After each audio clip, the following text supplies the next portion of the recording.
এখন একটাই নাম ঘোরাফেরা করছে, ধৃত কালীচরণ বন্দ্যোপাধ্যায়। এই কালীচরণ বন্দ্যোপাধ্যায়ের কারসাজিতেই কি এই বেআইনি নির্মাণ?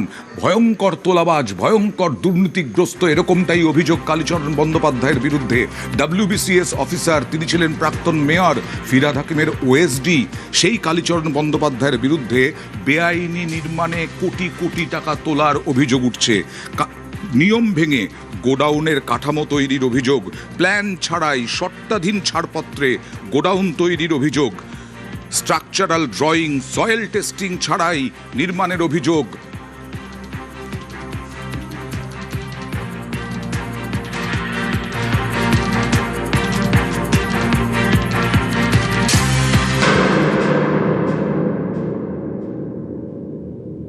এই যে বিল্ডিং প্ল্যানটা কলকাতা কর্পোরেশন অনুমোদন করেছে, এর মধ্যে কোনো ত্রুটি নেই।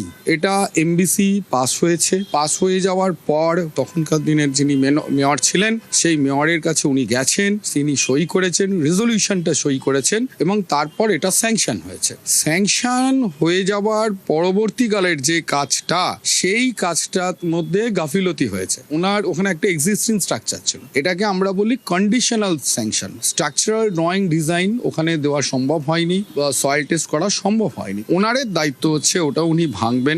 সংশ্লিষ্ট যে আর্কিটেক্ট বা স্ট্রাকচারাল ইঞ্জিনিয়ার বা যে কনসালটেন্টরা আছেন, তাদেরকে ইনফর্ম করবেন যে আমি এবার কাজটা শুরু করছি। ওয়ার্কিং ড্রয়িং তৈরি হবে, সেই ড্রয়িংটা কলকাতা কর্পোরেশনের পোর্টালেতে আপলোড হবে। তখন সেই আর্কিটেক্ট বা স্ট্রাকচারাল ইঞ্জিনিয়ারের সুপারভিশনের দায়িত্বটা থাকছে। এখানে শুধু প্রপোজাল প্ল্যান দেওয়া হয়েছে, স্ট্রাকচারাল ডিজাইন বলুন, আর্কিটেকচার, সয়েল টেস্ট বলুন, কোনো কিছুই দেওয়া হয়নি। যে মাঝখানে মিডলম্যান ছিল বা যিনি কন্ট্রাক্টর ছিলেন আর কি, অ্যারেস্ট করা হয়েছে, তার তত্ত্বাবধানে পুরো জিনিসটা তৈরি হয়েছে, পুরো অন্ধকারে রেখে, এবং খুব দ্রুততার সাথে। জানুয়ারিতে আপনার ধরুন স্যাংশন হয়েছে, আজকে ধরুন যে ঘটনাটা ঘটেছে এই জুন মাসের, তার মধ্যেই ফুল স্ট্রাকচার তারা কমপ্লিট করে ফেলেছে, করে ঢালাই চালু করে দিয়েছে। মুখ্যমন্ত্রী শুভেন্দু অধিকারী বললেন, অভিযোগ করেছেন যে জানুয়ারিতে যে অনুমোদন স্যাংশন হয়েছে সেটা ত্রুটিযুক্ত। সরাসরি চলে যাব প্রতিনিধি অভিজিতের কাছে। অভিজিৎ, পুরসভার ইঞ্জিনিয়ার কি করে বলছেন তাহলে যে এই অনুমোদনে কোনো ত্রুটি নেই? অয়ন, যেটা বলা হচ্ছে এই তালাতলার বিপর্যয়ে এই স্ট্রাকচারাল ইঞ্জিনিয়াররা তারা বিপর্যয়ের জন্য দায়ী করছেন যে এই কালীচরণ বন্দ্যোপাধ্যায়কে এবং বেহেরা ব্রাদার্স ঠিকাদার, কন্ট্রাক্টরদের বিরুদ্ধে অভিযোগ।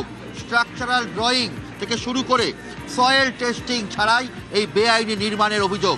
অর্থাৎ বলা যেতে পারে এই কালীচরণ বন্দ্যোপাধ্যায়, যেটা একটা গান ছিল না, ফেটে গেল কালীরামের ঢোল, ঠিক সেরকম ভাবেই বলা যেতে পারে ফিরহাদ হাকিমের OSD এই কালীচরণ বন্দ্যোপাধ্যায়ের, তার কারসাজিতেই কি তারাতলায় বেআইনি নির্মাণ, সেই প্রশ্নটা উঠতে শুরু করেছে। এবং প্ল্যান ছাড়াই, কোনো রকম প্ল্যান ছাড়াই শর্তাধীন, শর্তের বিনিময়ে ছাড়পত্র দেওয়া হয়েছিল এই তারাতলার বেআইনি গোডাউন তৈরির অভিযোগ। সম্পূর্ণ নিয়ম ভেঙে এই গোডাউন কাঠামো তৈরি করা হচ্ছিল বলে এমনটাই অভিযোগ তুলেছেন এই কলকাতা পুরসভার স্ট্রাকচারাল ইঞ্জিনিয়াররা। তারা বলছেন এই কালীচরণ বন্দ্যোপাধ্যায়ের কারসাজিতেই সমস্ত কিছু। অয়ন, আর পুরো অ্যাপ চালু ছিল। দুর্নীতি ঢাকতেই কি কলকাতা পুরসভার পুরো অ্যাপ বন্ধ?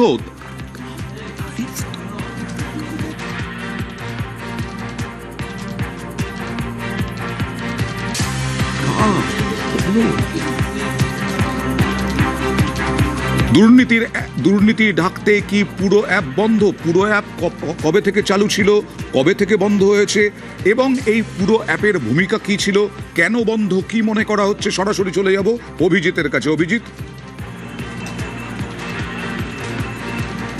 অয়ন, গার্ডেন রিচের ঘটনার পরেই এই পুরসভার এই অ্যাপ তৈরি করা হয়েছিল, এবং এই অ্যাপে প্রতিদিন কলকাতার পুরসভা এলাকায় যত নির্মাণ হয়, যা এই যে স্ট্রাকচার তৈরি করা হয়, কোথাও ফ্ল্যাট, কোথাও বাড়ি, গোডাউন, সমস্ত কিছু নির্মাণের সমস্ত তথ্য এখানে আপলোড থাকার ব্যবস্থা ছিল।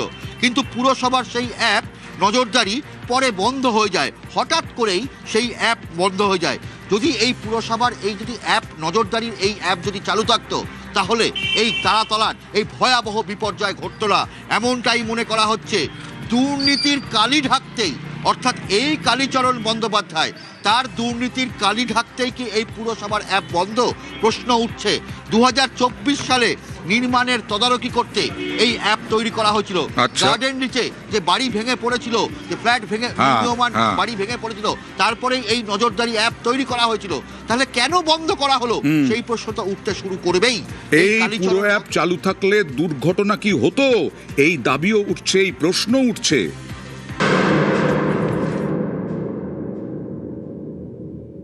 যখন ধবল জৈন স্যার ছিলেন উনি একটা অ্যাপস তৈরি করেছিলেন। এই যে ধরনের ঘটনাগুলো হতো সেটা মনিটরিং এর জন্য সাব অ্যাসিস্ট্যান্ট ইঞ্জিনিয়ারকে প্রত্যেকদিন নির্দেশ দিয়েছিলেন যে 1 ঘন্টা বা 2 ঘন্টা করে তারা ওয়ার্ডগুলো দেখবে গার্ডেন রিচ কাণ্ডের পর, এবং সেখান থেকে ছবি তুলবে, তোলার পর একদম অনলাইন ডিরেক্ট উনি এই মনিটরিংটা করেছিল। উনি চলে যাওয়ার পর এই মনিটরিংটা বন্ধ হয়ে যায়। এই মনিটরিংটা যদি থাকতো, যেটা ধবল জৈন স্যার করে গিয়েছিলেন, সে তাহলে কিন্তু এই দুর্ঘটনাটা হতো না। প্রায় 40,000-এর মতো আমরা এই মুহূর্তে যে এই ধরনের মনিটরিং করার জন্য যে লোকের দরকার সেই লোক নেই। একজন এসেই 3টে থেকে 4টে ওয়ার্ড দেখছে, আপনি ডিপার্টমেন্টে গেলেই দেখতে পাবেন। তাহলে হবেটা কি করে? পুরসভার স্ট্রাকচারাল ইঞ্জিনিয়াররা অভিযোগ করছেন নির্মাণে নিয়ম ভাঙাই নিয়ম। তারা অভিযোগ করছেন পুরসভার পোর্টালেও অনিয়মে ভর্তি, ডিটেইল প্রজেক্ট রিপোর্ট ছাড়াই কাজ, অর্থাৎ ডিপিআর। সেই ডিপিআর ছাড়াই কাজ হতো, তারাতলায় পদে পদে নিয়ম ভেঙে নির্মাণ।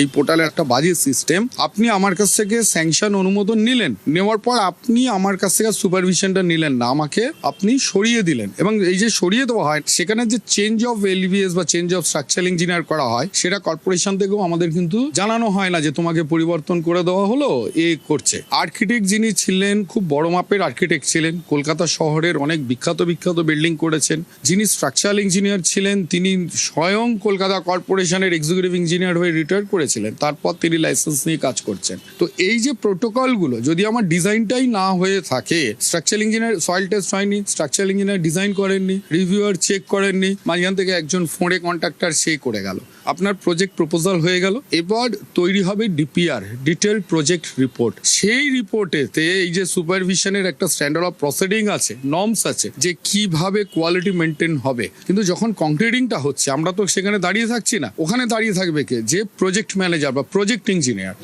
কিছু ইঞ্জিনিয়ার নেই। শুধু এর কেন, কলকাতা শহরের বিভিন্ন এই যে কাজ হচ্ছে ছোটখাটো গুলোর ক্ষেত্রে কন্ট্রাক্টরদের কোনো ইঞ্জিনিয়ারই থাকে না। কালীচরণের নির্দেশে কাজ হতো, আবার কালীচরণের নির্দেশেই কাজ আটকে যেত। দুর্নীতি পুরো ক্যান্টিনে, পুরসভার ক্যান্টিনে মাইনে বাড়ানোর জন্য বেশ কয়েকবার প্রস্তাব দেওয়া হয় কর্মীদের মাইনে বাড়ানোর জন্য। সেই প্রস্তাবে সই করেন মেয়র ফিরহাদ হাকিম। কিন্তু 2018-র পর বারবার এই পুরকর্মীদের মাইনে বাড়ানোর প্রস্তাব দেওয়া হলেও কলকাতা পুরসভায় এই কালীর মৌরসী পাট্টার জন্য ক্যান্টিন, সেই ক্যান্টিনে মাইনে বাড়েনি। বারবার আবেদনেও সাড়া মেলেনি। ফিরহাদের প্রাক্তন ওএসডির বিরুদ্ধে চাঞ্চল্যকর অভিযোগ, 1930 সালে এই ক্যান্টিন চালু করেন নেতাজি সুভাষচন্দ্র বসুও। লাস্ট 2013-তে লাস্ট দিয়েছে, এখন তো 8,500 টাকা। আগে কত? তার আগে 3,000 টাকা বেড়েছিল। মানে বিগত 13 বছর ধরে কোনো টাকা বাড়ানো, টাকা বাড়ানোর কথা হয়েছিল। হ্যাঁ, অনেকবার ছুটি দেওয়া হয়েছে, তার কোনো উত্তর পাওয়া যাবে। কত বছর ধরে আছেন? ওই তো আমরা তো 20-22 বছর হয়ে গেল। কতবার আপনাদের বাড়ানোর প্রপোজাল হয়েছে, কে আটকে দিয়েছে? এটা আটকিছে কালীবাবু। মেয়র সাহেব 2বার সইও করেছে ফাইলের মধ্যে, কিন্তু কালীবাবু এটা আটকে দিয়েছে। কিন্তু বলেন না, আমরা গরিব লোক, আমাকে আজকে 32 বছর হয়ে গেছে চাকরি করতে আমার, ঠিক আছে? আজকে আমার 32 বছর চাকরি করছে, মায়না কি আমার 8,500 টাকা মায়না।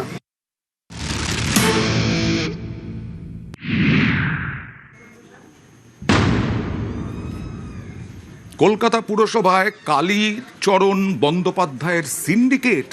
একেবারে কালীচরণ বন্দ্যোপাধ্যায় তোলা না পেলে পরে দুর্ব্যবহার করতেন, এরকমটা অভিযোগ। এমনকি খুনের হুমকিও দিতেন, এই অভিযোগ। ঠিকাদার, সেই ঠিকাদার যিনি ক্যামেরার সামনে মুখ দেখাতে ভয় পাচ্ছেন এখনো, এমনকি নাম প্রকাশেও অনিচ্ছুক। কালী হচ্ছে একটা বড় তোলাবাজ।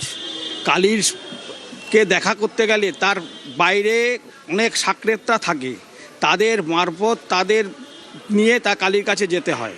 আর আমি একবার গেছিলাম কালীবাবুর কাছে আমার এক পেমেন্টের ব্যাপারে, আমি খুব অসুবিধায় ছিলাম পেমেন্টের ব্যাপারে, আমাকে দূর করে তাড়িয়ে দিয়েছে। কত টাকা দিতে পারবি আমাকে ভায়া যারা সাকরেত ছিল বাইরে তাদের দিয়ে আমাকে বলেছিল। আমি বললাম আমি তো তার বেশি দিতে পারবো না। আমি কালীবাবুর কাছেও আপনি পৌঁছতে পারছেন? কালীবাবুর কাছেও পৌঁছাতে পারছি না। তার পাশে আরও 2-4 জন ওরা ভায়া ঘুরে বেড়ায়, তো যারা পিয়ন আছে তারা ওই টাইপের, তাদের মারফতে আমি ঢুকেছি। কালীবাবুর সামনে আমি দাঁড়িয়েছি, কিন্তু উনি রাজা বাদশার মতো হাবভাব, ওনার কাছে কথা বলার সঙ্গে সঙ্গে আমি কুকুর ছাগলের মতো আমাকে তাড়িয়ে দিয়েছে। বাট আবার বলছে তুই কত টাকা দিতে পারবি। হ্যাঁ, এইসব ভারসাম্য। পুরসভায় গেলে মেয়রের সঙ্গে কি দেখা করার তো প্রশ্নই, আমি মেয়রের সঙ্গেই দেখা করতে গেছিলাম, আমি চিঠি নিয়ে মেয়রের কাছেই যেতে গেছিলাম, কিন্তু মেয়র অবধি টপকানো যাবে না। কালীবাবুই সব। আর কালীচরণ বন্দ্যোপাধ্যায় তার মৌরসি পাট্টা, তাঁর সিন্ডিকেটের জন্যই আজকে এই মোটা টাকায় রফা হয়েছে এই তারাতলার গোডাউন, এরকমটাই অভিযোগ উঠে আসছে।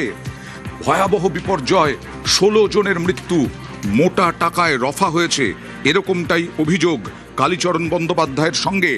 এবং পুলিশ তদন্তে একাধিক চাঞ্চল্যকর তথ্য, কালীচরণের প্রভাবে পুরো আধিকারিকরা ধৃতরাষ্ট্র হয়ে গিয়েছিলেন। তদন্তকারীদের নজরে এবার পুরো ইঞ্জিনিয়ারদের একাংশ, কারণ অন্যায় করেন আর অন্যায় যিনি সহেন, দুজনের বিরুদ্ধেই দুজনেই অভিযুক্ত।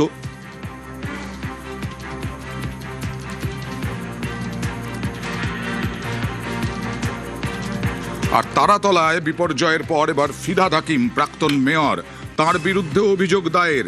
তারাতলার বিপর্যয়ে প্রাক্তন মেয়রের বিরুদ্ধে তারাতলা থানায় ভারতীয় মজদুর সেল তাঁরা অভিযোগ দায়ের করলেন। অভিযোগপত্রে প্রাক্তন 2 কাউন্সিলরের নাম, আনোয়ার খান, শামস ইকবাল, এদের বিরুদ্ধেই অভিযোগ উঠেছিল যে মোটা টাকার বিনিময়ে এখানে এইভাবে অবৈধ নির্মাণ করা হচ্ছিল। 3 জনের বিরুদ্ধে এফআইআর দায়ের করে গ্রেফতারের দাবি। ফিরহাদ হাকিম আর আনোয়ার খান আর শামস ইকবাল, এই 3 জনের নামে এখানে কমপ্লেন দিলাম। একটা বড় এখানে ওসি সাহেব বললেন কি এটা এফআইআর, যে বড় এফআইআর হয়েছে ওর মধ্যে এটা ঢুকে যাবে। আর আমরা বলেছি ওনাকে অ্যারেস্ট করতে হবে, বলেছে কি সব গঠন হয়ে গেছে, অনেক তাড়াতাড়ি আপনি রেজাল্ট দেখতে পারবেন। ববি হাকিমকে তাড়াতাড়ি গ্রেফতার দেখতে চাই, জেলের ভাত খেতে দেখতে চাই। তারাতলা ভয়াবহ বিপর্যয়ে কুণাল ঘোষ ফিরহাদকে নিয়ে বিস্ফোরক মন্তব্য, আর তার পাল্টা কুণালকে চ্যালেঞ্জ দিলীপ ঘোষের। তারাতলা কাণ্ডে মাননীয় মুখ্যমন্ত্রী বিধানসভায় একটি কাগজ দেখিয়ে ইঙ্গিতপূর্ণ বক্তৃতায় বলেছিলেন, এই দেখুন ওই বিতর্কিত এবং অবৈধ ঢাঁচা নির্মাণ কার সই আছে, প্রাক্তন মেয়রের সই আছে। পরের লাইনটি কি বলেছিলেন, কাউকে ছাড়া হবে না, যারা তারাতলায় জড়িত তাদের অ্যারেস্ট করতে হবে। যদি আজ 5টার আগে অ্যারেস্ট হন ফিরহাদ হাকিম, তাহলে বুঝবো শুভেন্দু অধিকারী যা দেখিয়েছেন ঠিক করেছেন, সততার সঙ্গে দেখিয়েছেন। কুণাল ঘোষ দাবি করলে সরকার করবে না, সরকার যখন মনে করবে কেউ অন্যায় করেছে তখন তার বিরুদ্ধে ব্যবস্থা নেবে। সেই জন্য তদন্ত চলছে, যে দোষী সাব্যস্ত হবে, যার বিরুদ্ধে প্রমাণ আসবে এই অনৈতিক কাজের, সরকার তার বিরুদ্ধে ব্যবস্থা নেবে। তারাতলায় যে ভয়াবহ বিপর্যয়, সেই বিপর্যয়ে বারবার উঠে আসছে এই কালীচরণ বন্দ্যোপাধ্যায়ের নাম, মেয়র ফিরহাদ হাকিমের নাম। মেয়র ফিরহাদ হাকিমের বিরুদ্ধে অভিযোগও দায়ের হয়ে গেল মজদুর সেলের, ভারতীয় জনতা মজদুর সেল। এই তারাতলায় আর কোনো আটকে নেই কেউ, উদ্ধার কাজ শেষ, এনডিআরএফ চলে গেল। এখন শুধু একদম টেকনিক্যাল যে টেকনিক্যাল কারণে ভয়াবহ বিপর্যয় তার তদন্ত, এবং তার সঙ্গে সঙ্গে এই তারাতলায় সয়েল টেস্ট হয়েছিল কিনা সমস্ত কিছুর তদন্ত, এবং ধ্বংসস্তূপ সরানোর কাজ শুরু। আমরা তো প্রাথমিকভাবে আজকে দেখতে এসেছিলাম এই কোলাপস স্ট্রাকচারটার কি অবস্থা, অন্তত বাইরে থেকে। ফলে সেখানে যে অংশে উদ্ধারকারীরা ড্রিল হোল করেছিলেন সেখানেও সেকশনসগুলো দেখা হলো। এরপরে আমাদের যেরকম হয় নমুনা পরীক্ষা, তারপরে সয়েল ইনভেস্টিগেশন এবং ডিজাইন যা করা হয়েছিল তার অ্যানালিসিস, সেইটা দেখে আমরা একটা সিদ্ধান্তে আসার চেষ্টা করব যে how good or how bad it was. Construction engineering department রয়েছে, সিভিল ইঞ্জিনিয়ারিং রয়েছে, আর্কিটেকচার ডিপার্টমেন্ট রয়েছে, মেটালার্জি রয়েছে। এই ধরনের ঘটনার ক্ষেত্রে নমুনা পরীক্ষা হয়, কিছু পরীক্ষা ল্যাবে হয়, কিছু পরীক্ষা সাইটে হয়, কিছু অ্যানালিসিস করা হয়, এই সবটা মিলিয়ে আলটিমেটলি একটা রিপোর্ট জেনারেটেড হয়। ফলে আমাদেরকে যারা অ্যাপয়েন্ট করেছেন আমরা তাদের কাছে সেটা দেবো। গোটা সমাজ, সরকার, প্রশাসন সবাই উদ্বিগ্ন যে কি কারণের জন্য এরকম একটা ঘটনা ঘটেছে, specially engineering point of view থেকে। ফলে সেইটাই আমরা খুঁজে বের করার চেষ্টা করব যে the lapses behind the failure engineering causes কি ছিল।